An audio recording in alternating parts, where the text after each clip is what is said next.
Pour maintenant, regarde toutes les entreprises qui fonctionnent, c'est les plus digitalisées.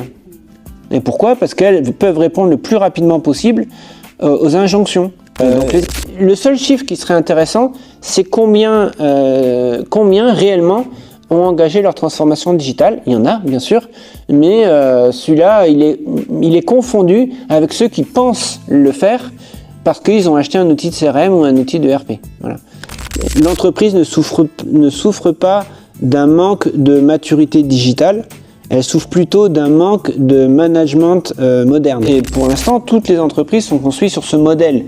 Quand tu intègres, tu commences ton travail, ben tu rentres par le bas et puis tu aspires par ton entretien RH d'évolution, d'évoluer. Évoluer, c'est pas faire un autre métier. Évoluer, c'est être chef, sur-chef, encore sur-chef. C'est encore un peu ça. Et là, on est en train de dire, c'est plus ce modèle-là qu'il faut. Ceux qui ont le leadership dans l'entreprise, de dire, on a un constat, il faut qu'on change de culture. Déjà, ça c'est très important et peu d'entreprises s'engagent là-dedans. Par peur de dire, il faut qu'on change, mais on n'y arrivera pas.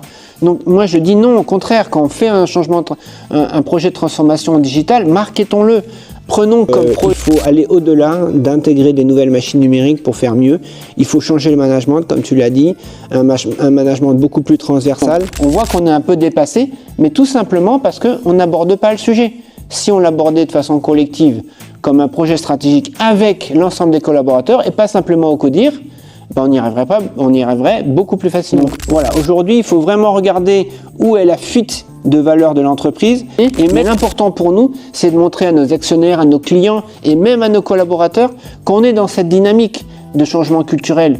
L'objectif, c'est pas d'atteindre un certain niveau, il n'y en a pas, puisqu'encore une fois, on est dans l'agilité, on ne saura pas de quoi demain sera fait le travail. Parce qu'il y a quand même un travail qui est fait dans toutes les entreprises pour essayer de voir ce qu'on ne peut pas améliorer, comment on pourrait amener l'IA dans les équipes, mais qui restent des petits projets isolés, et puis souvent qui finissent en vertical dans la poubelle. Ça, c'est plus concevable aujourd'hui au regard de l'accélération. Si l'entreprise, au niveau du top management, prend à bras le corps l'enjeu de la transformation digitale par le changement culturel de tout ce qui va avec la transformation, accompagné par le digital, eh bien, les choses iraient, je pense, beaucoup plus facilement. Oui, je pense que tous les dirigeants sont intéressés, mais tous les dirigeants ne lancent pas de projet d'IA dans leur entreprise par manque de structure interne. Et encore une fois, là, nous, on est là en transformation digitale pour expliquer quelle structure mettre en place pour pouvoir laisser la place, vraiment la logistique d'un colis de bout en bout, avec, t'imagines, toute la complexité des chemins possibles au colis pour que ce soit à la fois le plus rentable mais aussi le plus rapide pour le client. Voilà, toutes ces problématiques-là, aujourd'hui, on ne sait pas les résoudre, donc on les simplifie, donc c'est au détriment de la qualité de service. Et puis des fois au détriment de la qualité de la science aussi. 10 000 ans à trouver le code, à craquer le code, donc on se dit, 10 000 ans, c'est bon, on peut estimer que le calcul est sûr, enfin que la clé est sûre. Mais sauf qu'avec une machine quantique, on pourrait réduire ça à un mois, une semaine. Et là, du coup, on se dit, pour justement faire ce diagnostic, essayer de comprendre rapidement les besoins de l'entreprise tout en ayant une vision globale. Encore une fois, on est sur une approche holistique qui est nécessaire pour faire une transformation.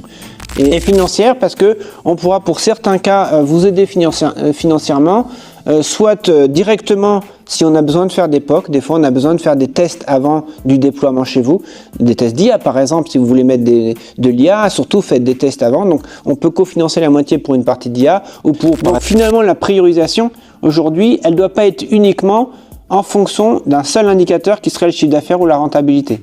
Elle peut être du BFR, elle peut être de l'EBE, elle peut être un turnover, par exemple. Une entreprise qui perd ses compétences, elle sait qu'elle va mourir d'ici peu. Et les entreprises qui perdent aujourd'hui, c'est pas celles qui n'ont pas de valeur, c'est pas celles qui n'ont pas d'éthique, c'est pas celles qui n'ont pas des compétences, c'est ceux tout simplement qui ne sont pas dans le game, quoi.